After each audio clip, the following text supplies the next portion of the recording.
Assalamualaikum warahmatullahi wabarakatuh. Pendengar, alhamdulillah kita jumpa kembali dalam acara Mutiara Pagi untuk edisi hari ini. Hari Senin tanggal 12 Juni 2023 sampai nanti jelang pada pukul 6 waktu Indonesia Barat. Dan untuk Anda nanti bisa bergabung melalui telepon 02318493259 atau juga bisa mengirimkan pesan WhatsApp ke 081324951935. Dan pendengar, untuk pagi ini kita akan membahas kajian Al-Hikam bagian 2 menuju tingkat salik, dan saat ini saya sudah terhubung bersama Bapak Kiai Haji Aminuddin, pengasuh Pondok Pesantren Darul Quran Cikalahang, Duku Puntang, Kabupaten Cirebon. Assalamualaikum Pak Kiai. Waalaikumsalam warahmatullahi wabarakatuh. Mudah-mudahan selalu sehat Pak Kiai. Alhamdulillah. Baik, sebelum nanti kita buka sesi tanya jawab, kita dengarkan terlebih dahulu pendengar pemaparan dari Bapak Kiai Haji Aminuddin, kajian Al-Hikam bagian 2 menuju tingkat salik. Silakan Pak Kiai. Assalamualaikum warahmatullahi wabarakatuh. Waalaikumsalam warahmatullahi wabarakatuh. Alhamdulillahi rabbil alamin, alladzi anarahu binuril ma'rifah. Asyhadu an la ilaha illallah wa la syarikalah, wa asyhadu anna Muhammadan abduhu wa rasuluh. Allahumma salli wa sallim wa barik ala sayyidina Muhammad wa ala alihi wa ashabihi ajma'in, amma ba'du. Qala Allah Ta'ala fi kitabihil karim, a'udzu billahi minasy syaithanir rajim, bismillahirrahmanirrahim. Wa ma khalaqtul jinna wal insa illa liya'budun. Para pendengar dan pemirsa RRI Cirebon di mana saja berada, marilah kita sama-sama untuk selalu bersyukur kepada Allah atas segala nikmat-Nya, terutama nikmat iman dan Islam, nikmat sehat walafiat. Salawat dan salam semoga Allah sampaikan kepada beliau, junjungan Nabi kita Nabi Muhammad SAW, keluarganya, para sahabatnya, dan insya Allah kita semua termasuk di dalamnya. Amin ya rabbal alamin. Kajian kita pagi ini, Mutiara Pagi hari ini, masih dalam kajian kitab Hikam bagian yang kedua, yaitu bagian kedua tentang menuju kepada salik, ya. Salik itu bahasa dari salaka yasluku, salikun, orang yang sedang menuju Allah.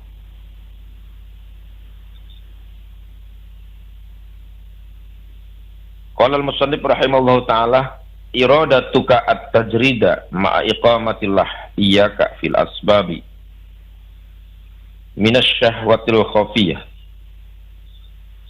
wa iradatukal asbaba ma'a iqamatillahi iyyaka fit tajridi in khitatun minal himmatil haliyah.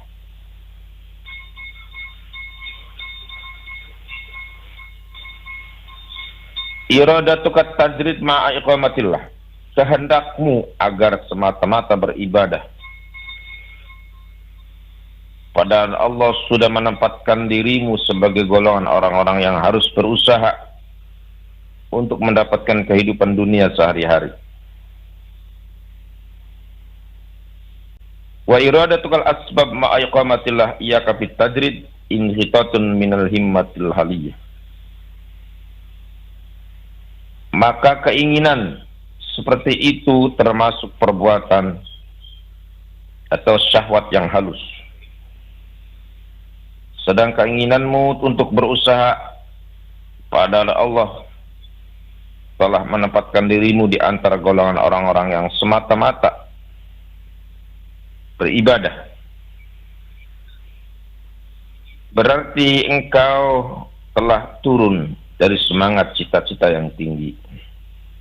Itulah kaidah yang kedua. Manusia itu terbagi menjadi dua golongan. Yang pertama, orang-orang yang disebut tajrid, salikun tajridun, orang-orang yang sudah ditakdirkan oleh Allah murni untuk ibadah. Murni untuk ibadah kepada Allah, rezeki datang sendiri gitu ya. Jadi namanya tajrid. Tajrid itu orang yang hidupnya sudah dijamin oleh Allah tanpa harus berusaha, tanpa harus berdagang, tanpa harus bertani. Rezekinya datang sendiri. Itu namanya tajrid. Orang-orang yang sudah ditakdirkan oleh Allah hidupnya untuk beribadah, gitu ya, sesuai dengan ayat Al-Quran, wa ma khalaqtul jinna wal insa illa liya'budun. Nah, ini namanya tajrid ya, salikun tajridun. Orang-orang yang sudah ditakdirkan oleh Allah dia hidupnya hanya untuk ibadah.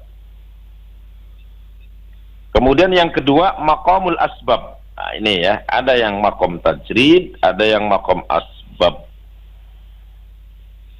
Siapa maqam asbab itu?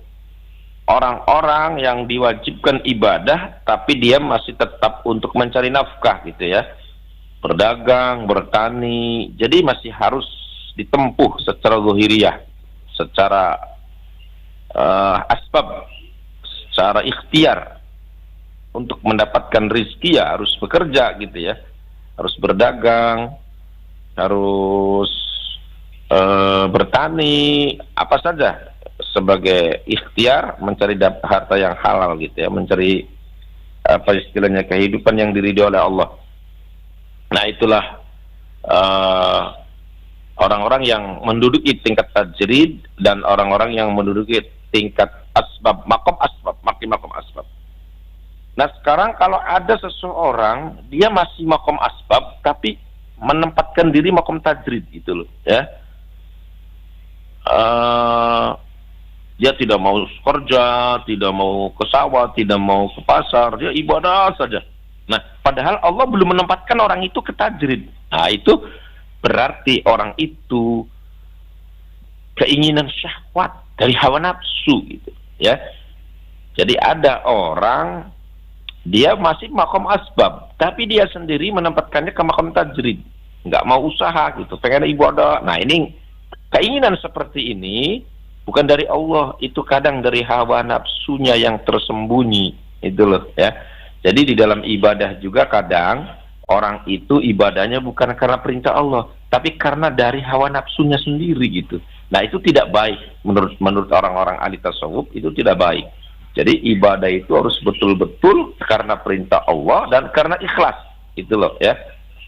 Jangan karena alasan ibadah kemudian malas, tidak mau ke sawah, tidak mau ke pasar, tidak mau berdagang dengan alasan oh saya mau ibadah melulu 100% karena sudah makom tajrid. Itu nggak bisa ya.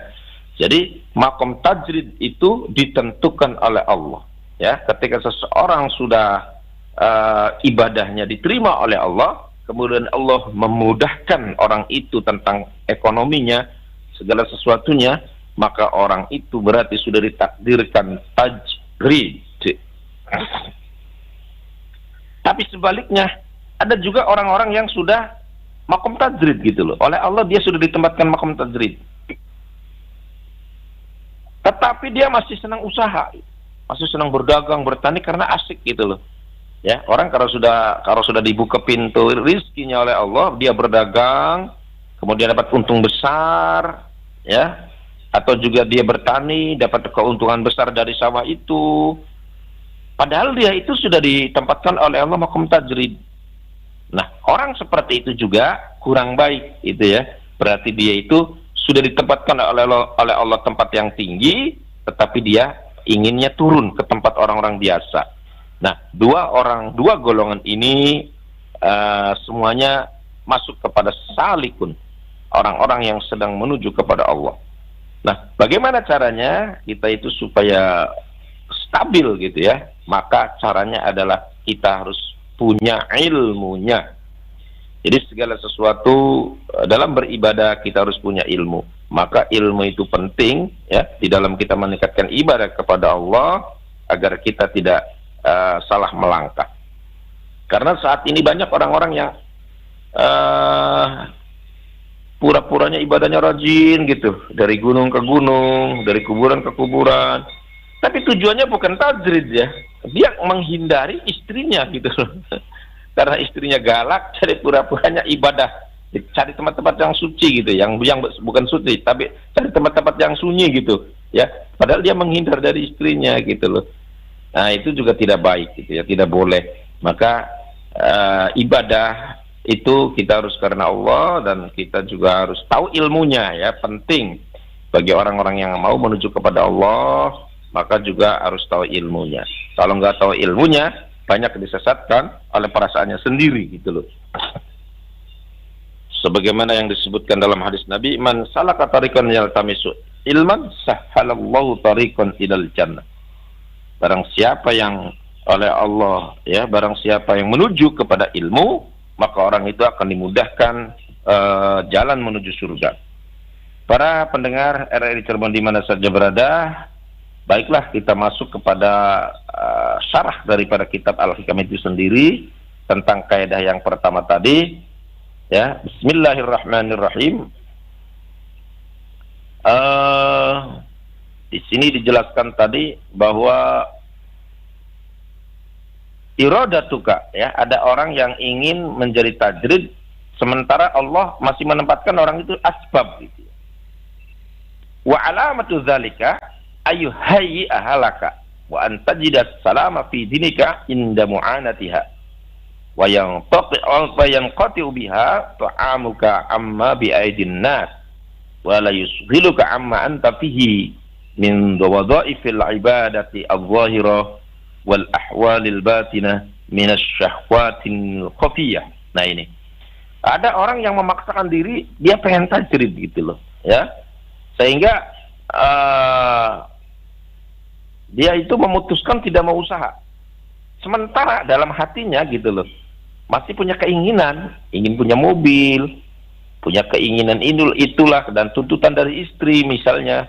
Nah, itu masih belum bisa ya.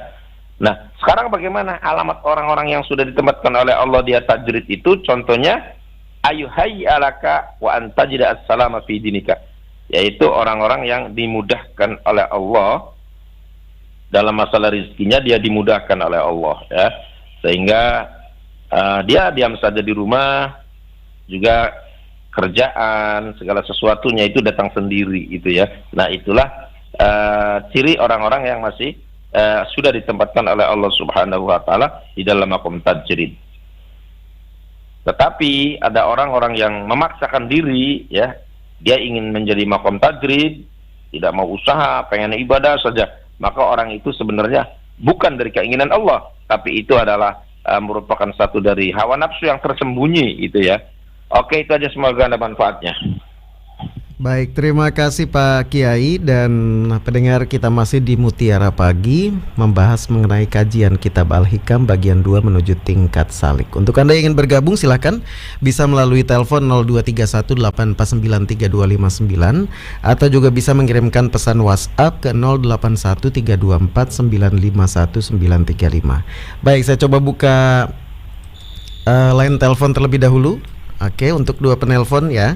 Assalamualaikum, dengan siapa di mana? Waalaikumsalam warahmatullahi wabarakatuh, Bung Nono Kartono, dengan Bu Indra di Jalan Ampera. Oh, Ibu Indra di Jalan Ampera, Bung Nono. Oh, sedang di situ. Mudik dulu ya.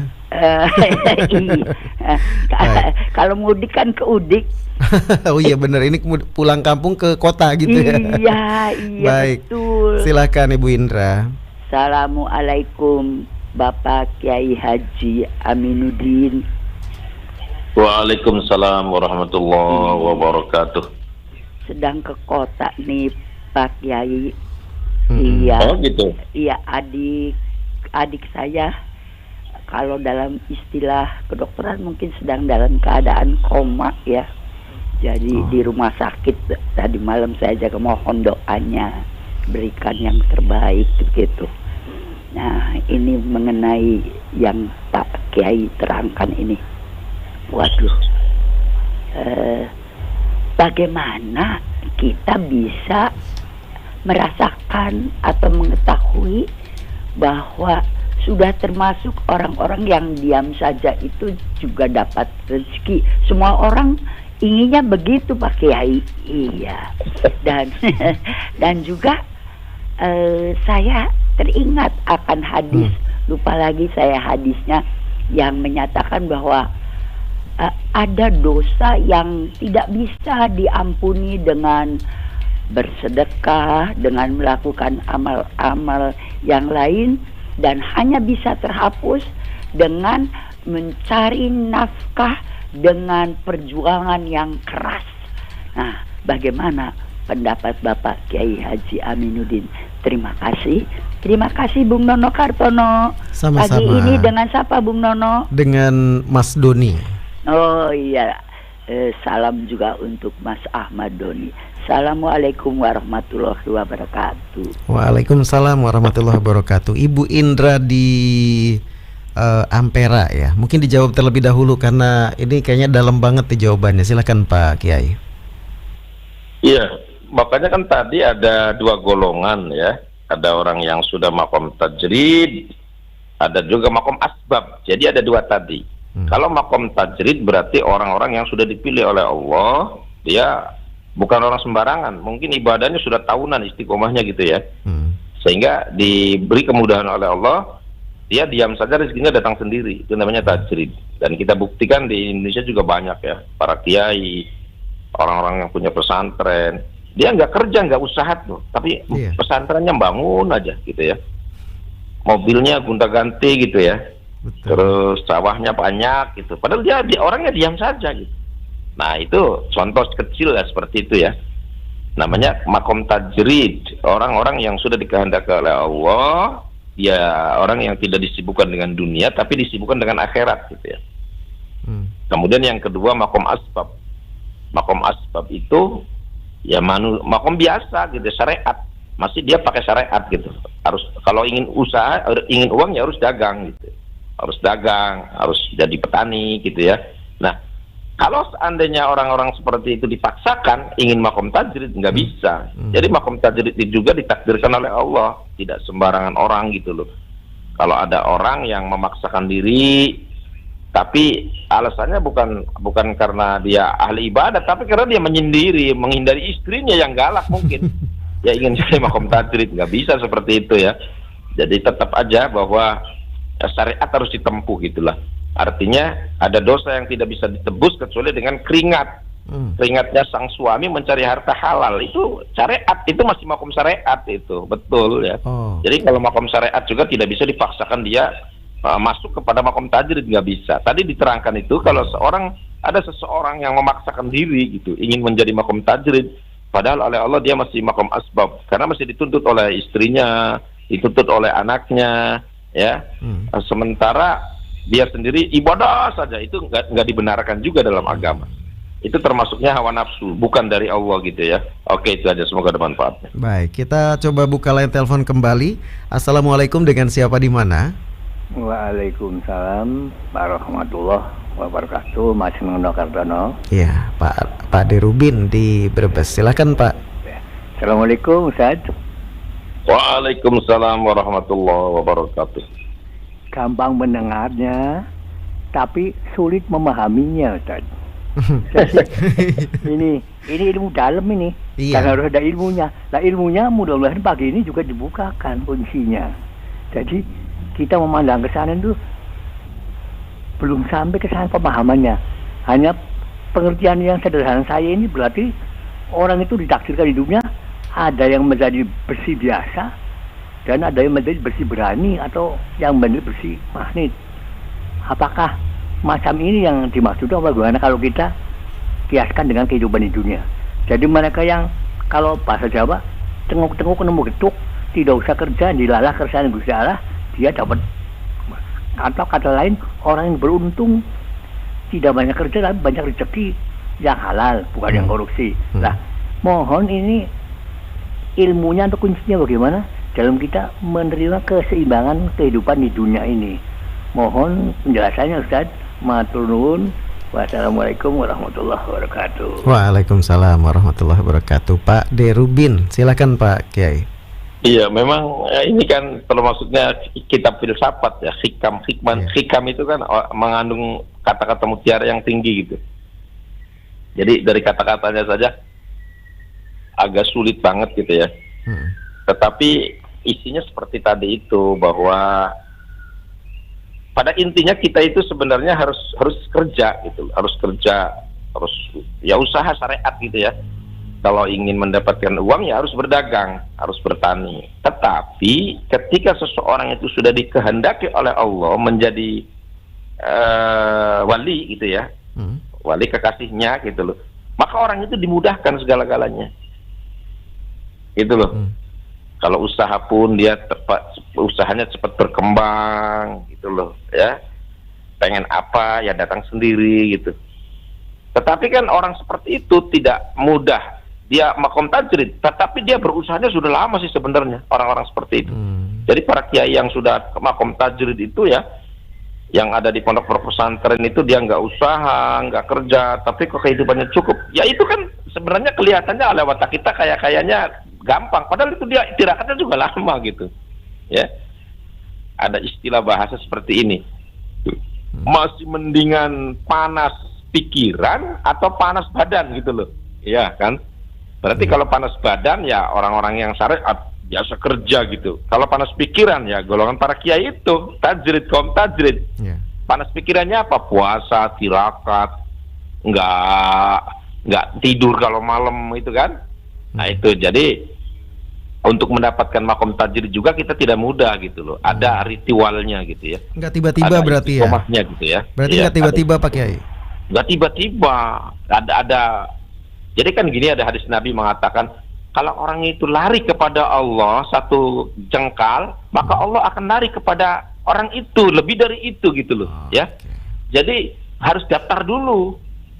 Yaitu murid. Jadi murid itu bahasa Arab loh. Murid itu adalah orang yang menuju kepada Allah baru gitu loh, daftar. Saya ingin daftar jadi murid. Murid itu orang yang menuju kepada Allah. Nah, kalau sudah sedang berjalan namanya salik gitu loh, ya.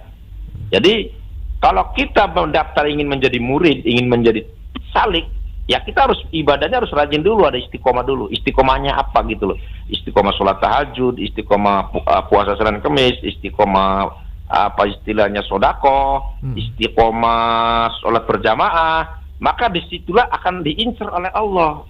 Diincar, kalau sudah diincar oleh Allah, dikehendaki oleh Allah orang itu makom tajrid, maka diam saja rezekinya datang sendiri. Nah, yang kurang baik itu orang yang nggak ngerti ilmunya, dia ikut-ikut gitu loh.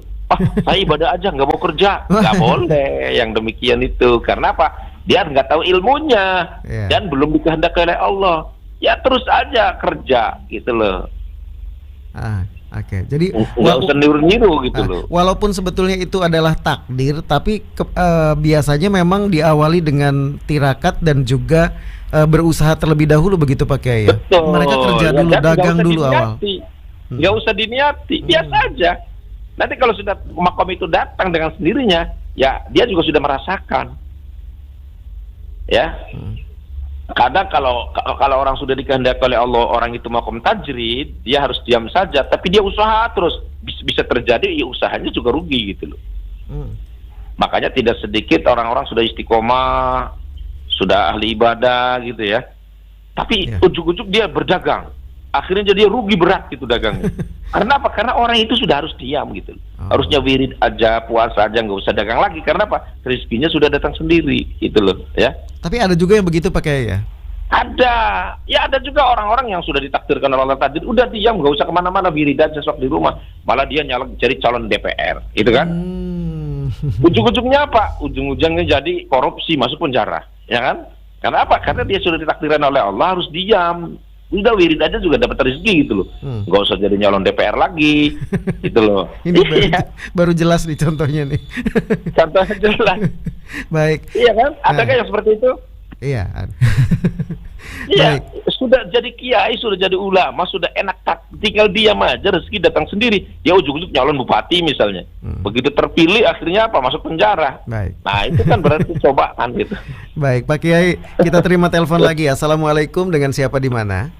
Waalaikumsalam warahmatullahi wabarakatuh. Dari Pak Edi. Pak Edi. Timur. Pak Edi di Cirebon Timur. Silakan Pak Edi. Ya. Begini Kiai, model baru nih Islam nih. Mau tanya Pak Kiai ya. Assalamualaikum Pak Kiai. Waalaikumsalam.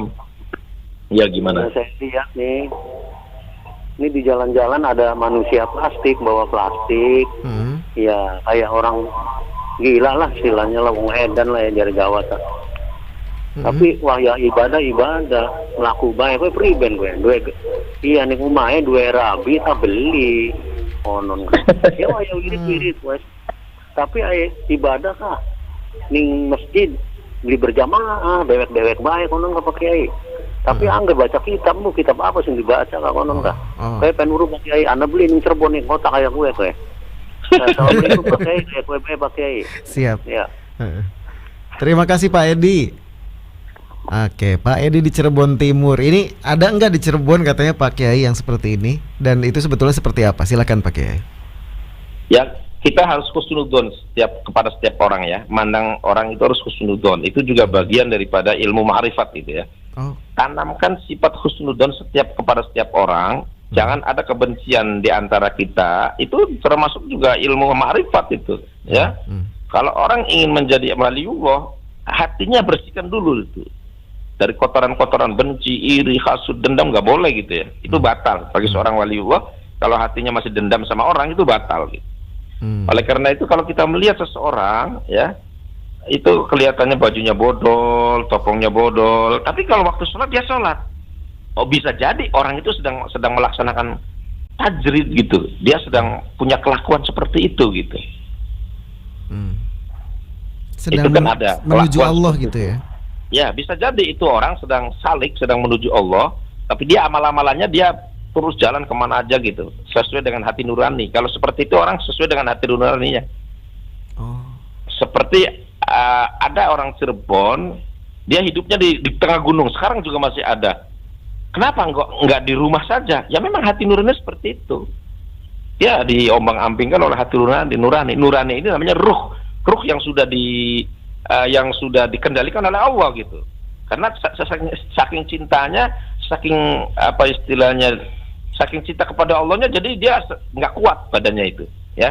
Jadi dia terombang-ambing oleh badannya sendiri. Kemana keinginannya dituruti gitu. Itu namanya orang yang hatinya sudah tercuri oleh cintanya Allah gitu. Jadi saya penasaran juga sempat ada yang bilang begitu, ada yang punya keinginan begitu dan melakukan keinginan tersebut, tapi katanya nggak kuat, kemudian itu akan membuat logikanya tidak berjalan. Itu apakah betul begitu Pak Kiai? Nah, setiap wali mengalami seperti itu, namanya mujadab itu ya. Setiap orang menuju kepada Allah yang sudah kelasnya wali itu ada jadab. Jadab itu tadi seperti itu, otaknya tertutup gitu. Karena saking cintanya sampai buta pada dirinya sendiri, namanya fana gitu ya. Dia rusak, hancur. Karena apa? Ya saking cintanya kepada Allah gitu. Gambarannya orang cinta buta kepada perempuan misalnya gitu ya. Tentunya kan bisa saja orang itu membabi buta hidupnya, ya kan, tidak pakai akal sehat gitu. Nah sekarang kalau orang sudah cintanya kepada Allah sudah luar biasa, maka bisa terjadi dia nggak mikirin badannya sendiri, pakai baju bodol juga nggak kerasa gitu ya. Tapi karena hatinya sudah asik zikir kepada Allah, ya nyaman saja gitu. Tetapi orang-orang seperti itu tidak terlihat oleh mata, ya terlihat oleh mata kitanya biasa saja orang itu. Seperti tadi itu, pakai baju bodol seperti pengemis gitu ya. Kemudian kemana-mana juga nggak pakai sendal misalnya gitu loh. Nah orang-orang seperti itu ya sebenarnya sedang masih ritual, masih dalam menuju gitu loh, belum sampai jadi gitu, masih berusaha. Tapi ada yang sampai sukses begitu Pak Kiai? Ya banyak lah, di Indonesia ini sebenarnya banyak para wali-wali Allah yang tidak kelihatan mata oleh kita gitu ya. Karena Indonesia sendiri kan walinya paling terbanyak gitu ya, ada 9 itu yang punya sejarah gitu. Banyak juga yang tidak punya sejarah ya, yang tidak tercatat oleh wali 9 gitu loh. Kadang di tempat-tempat kita juga, oh ada petilasan wali namanya gitu loh, muridnya Sunan Gunung Jati gitu.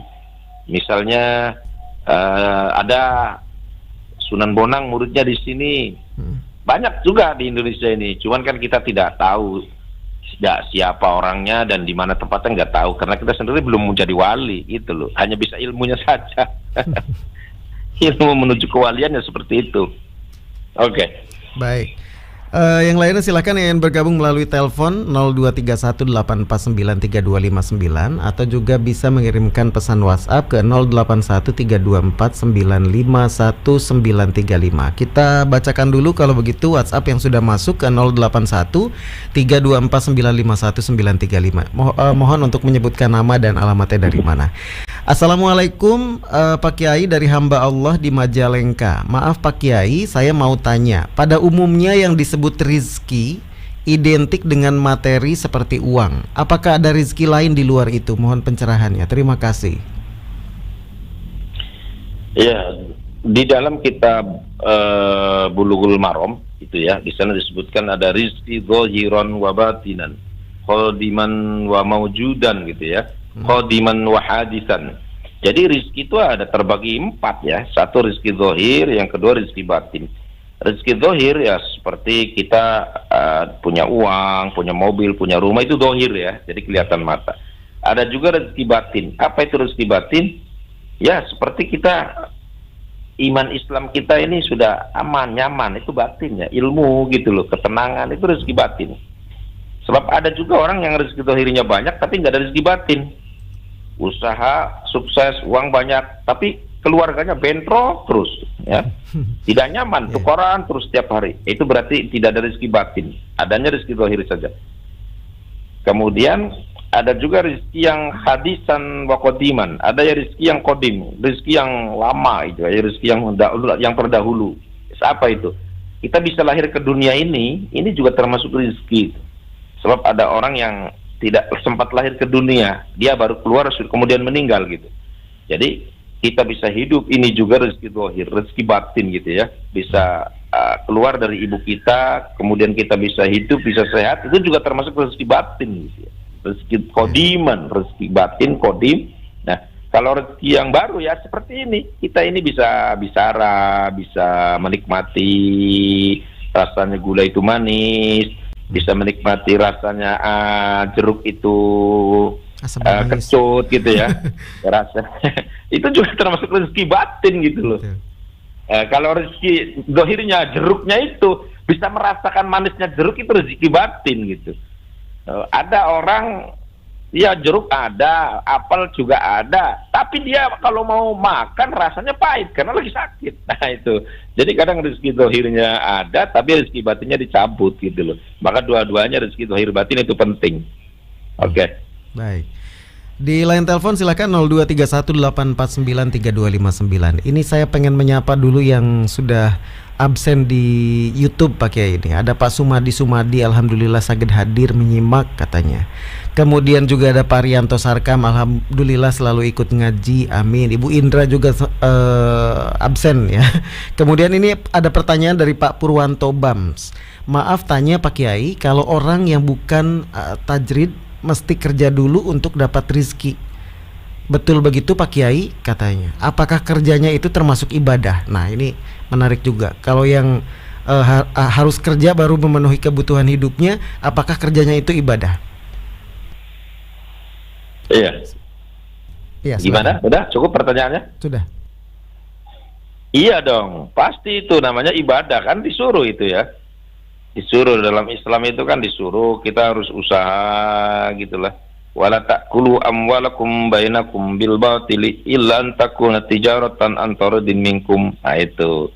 Kita tidak boleh makan harta benda dengan cara yang tidak halal, maka hendaklah kamu menjadi orang yang suka jual beli antara din, saling ridho, saling ikhlas gitu ya, mencari keuntungan dari jual beli, dari bertani, dari kita menjual jasa, tenaga. Ya itu diperintah juga oleh Allah, itu namanya makom syariat. Jadi tadi ada makom hakikat, ada makom syariat gitu loh. Ya, kalau kita masih makom syariat ya kerjalah, dan kerja itu juga ibadah gitu loh. Man tolabal halal ya, fahuwa kal mujahid fisabilillah. Itu ada hadisnya. Barang siapa yang esok pergi ke sawah, pergi dagang, mencari harta yang halal, maka dia sama aja dengan berjuang di jalan Allah gitu loh. Nilainya tuh. Ya, ini kan makom syariat itu. masih diperintah oleh Allah gitu loh. Adapun orang-orang yang sudah istimewa tadi tidak kerja juga datang sendiri uangnya, ya itu namanya sudah makom tajrid. Dan orang-orang seperti itu bukan ujuk-ujuk dia menjadi makom tajrid, ya usahanya juga luar biasa. Puasanya, meleknya, wiridnya gitu loh ya. Tetapi juga harus pakai ilmu, punya guru gitu loh. Harus punya guru gitu. Oke. Baik. Artinya aja sembarangan karena pedewek, ujuk-ujuk pengen jadi makom tajrid, menang ben kuburan dibalik-balik. Enggak yang seperti itu ya.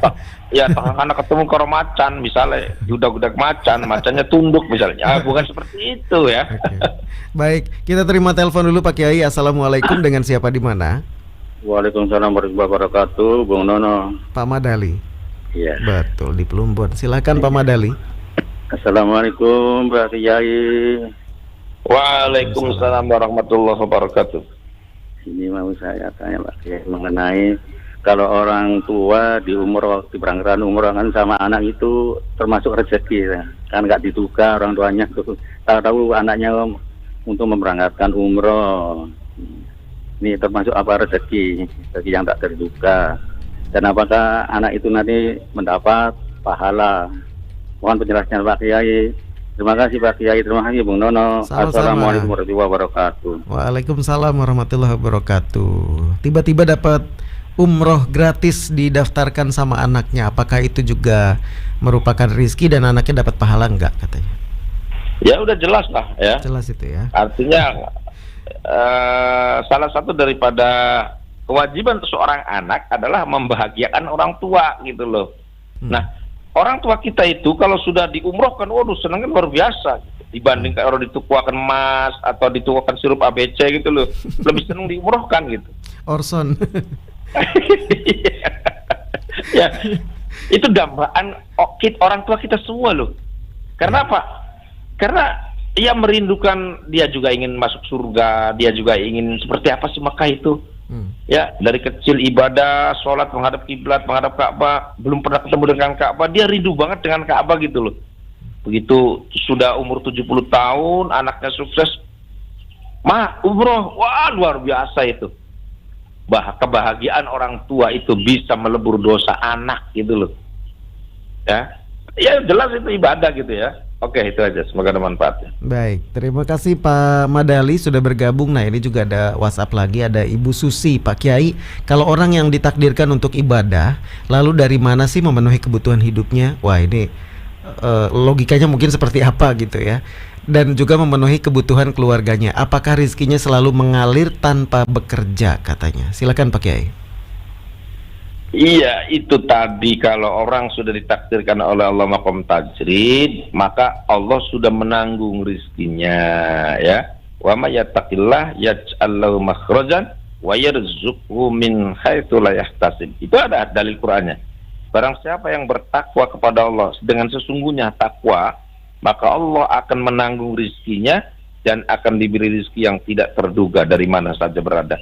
Nah, itu ayat Qur'annya itu, tajrid ini ayat Qur'annya. Artinya tidak sembarangan ujuk-ujuk orang itu makom tajrid, harus didahului dengan ibadah dulu. Tadi tirakatnya juga sudah berapa tahun, puasa Nabi Dawudnya sudah berapa tahun gitu loh, ya. Itu loh. Jadi tidak boleh sembarang orang makom ujuk-ujuk saya pengen jadi makom tajrid, saking malas mereka yang kerja.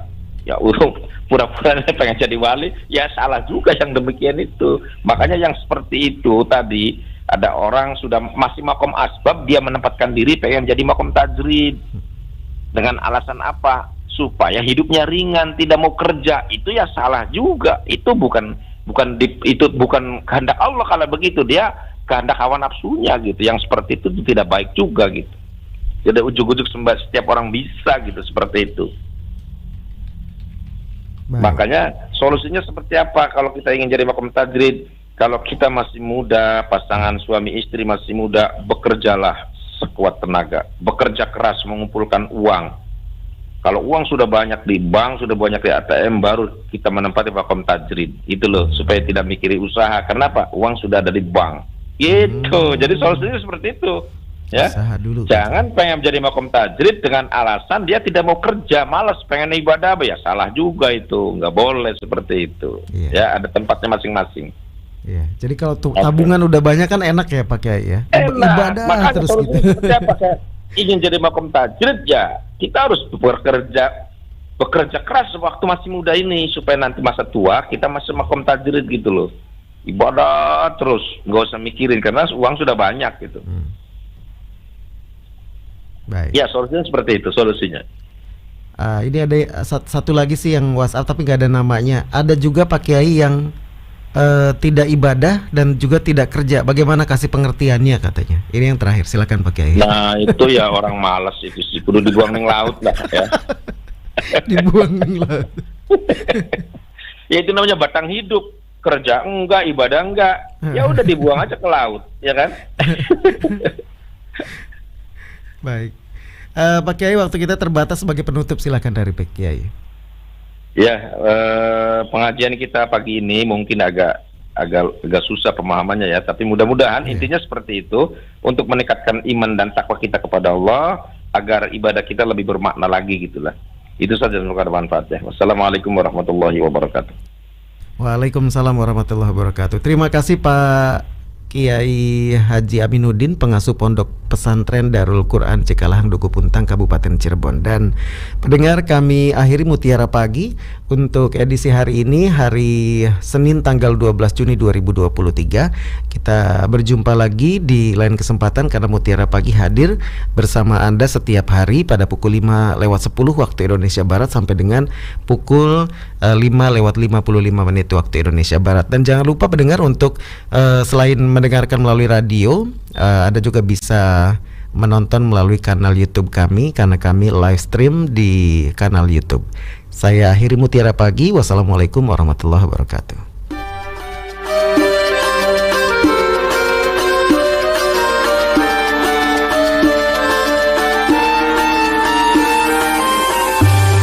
Anda sudah bersama kami dalam Mutiara Pagi Pro 1 RRI Cirebon, kanal informasi dan inspirasi.